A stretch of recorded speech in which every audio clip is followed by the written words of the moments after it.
The Buddha was a maker of history, not a mere historical figure. The term Buddha is an honorific and not the name of a person. There have been many Buddhas in the past, and there will be many in the future. He is a superman, not just a great man. He embodies the majesty and excellence of highest perfection.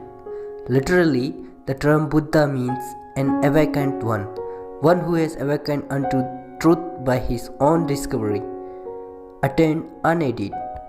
He reflects the climax of a process of spiritual development begun as a Bodhisattva, a would-be Buddha long in the dim past. It is to be understood that Buddhahood is not a sudden attainment. There are no shortcuts to this peak. It is reached only by prolonged, persistent and painful endeavor spread over countless lives in measureless space of time. It results from the fulfillment of 10 exalted spiritual perfections known as paramis. This must be fulfilled thrice over in increasing intensity and period of practice. Now these paramis are generosity, dana, virtue, sila, renunciation, nekamma, wisdom, panya, effort, virya, forbearance, khanti, truthfulness, satya, resolution, adhitthana, universal love, metta and equanimity, upekha.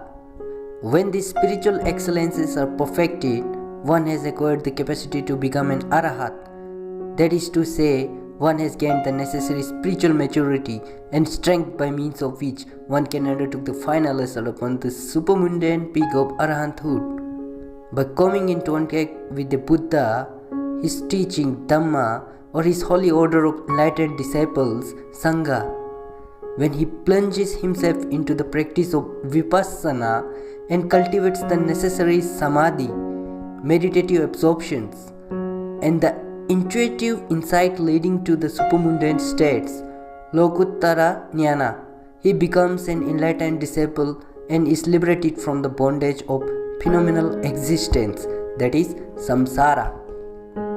When such a rare person is inspired by the sheer spiritual majesty of the Buddha and decides to renounce his personal liberation, he undertakes the severe and heroic discipline necessary to achieve Buddhahood.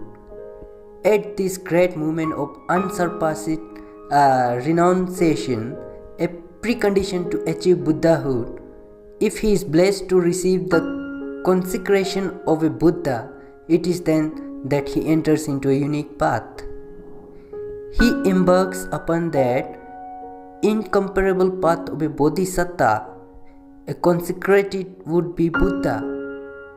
This means joyfully undergoing all the trials and tribulations for hundreds of lives to perfect the paramis thrice over to a state of peerless and immaculate excellence. It is evident from what has been said that the path to Buddhahood is indeed unique and requires a very high evolved being of exceptional spiritual attainment and maturity to tread it. It is not all and sundry who can undertake this exalted mission of boundless compassion.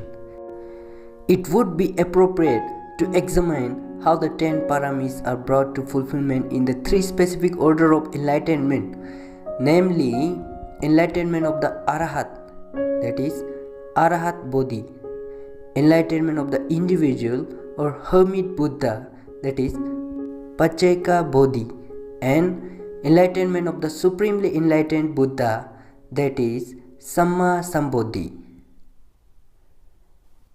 The perfections in terms of these 3 types of enlightenment are known as parami, that means perfection, apparami, that means intensified perfection, and paramatha parami, that is absolute perfection. The distinction between them may be illustrated thus: while dana parami means the ability to give away happily all one's worldly possessions, dana apparami means this as well as giving up parts of one's own living body And dana paramatha parami is the giving up not only all of these but of life itself as offering to others. The Bodhisattvas act in fulfillment of the paramatha paramis are heroic deeds of absolute self-sacrifice, compassion and wisdom. Buddhahood is the culmination of all these intense and prolonged disciplines of the Bodhisattva, undertaking deliberately, consciously and joyously through innumerable lives. In terms of the actual realization, Satchikarana of Nibbana, the supermundane dimensions of freedom, there is no difference between that of the Buddha, the pacceka-buddha and that of the Arahat. An apple tastes the same whether it is eaten by a king or by his subject. As realization, the quality of liberation is identical, but then, in terms of the mastery, power and capacity to have the world, the Buddha is peerless. The Arahat has all the insights, knowledge and power to liberate himself and others with the help of the Dhamma. The pacceka-buddha is self-enlightened, that is unaided by anyone. The Dhamma doesn't exist anyway when he arises. Though self-enlightened, he can't enlighten others. He helps the world by teaching sila, virtue and samadhi, meditative concentration, and thus protect the moral order and civilization. Many pacceka-buddhas arises at a time in the Himalayas. As the supremely enlightened one, the Buddha's mastery over everything is total. His unobstructed knowledge of past, present and future, his boundless compassion and infinite wisdom make him an omnipotent, omniscient, unique being. He is therefore not only a teacher of human beings but also of gods.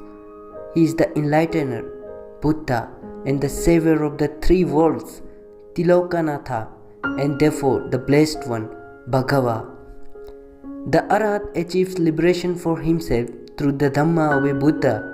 The pacceka-buddha achieves on his own, while the supremely enlightened Buddha on his own without anybody's help discovers the truth and achieves liberation.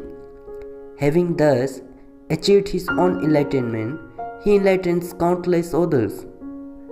That is why a Buddha is called a truth finder, Tathagata, a pathfinder, Sugata, a discoverer, Sambuddha, a self-become, Swayambhu, an all-knowing one, Sappanyu.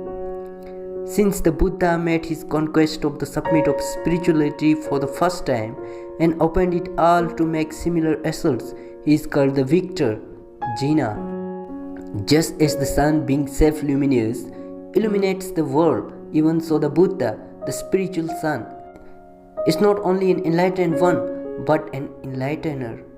By perfecting thrice over the 10 exalted spiritual virtues and excellencies through hundreds of lives, invariably he involves and with the flowing of enlightenment become the blessed Lord, the Savior, Bhagava Lokanatho.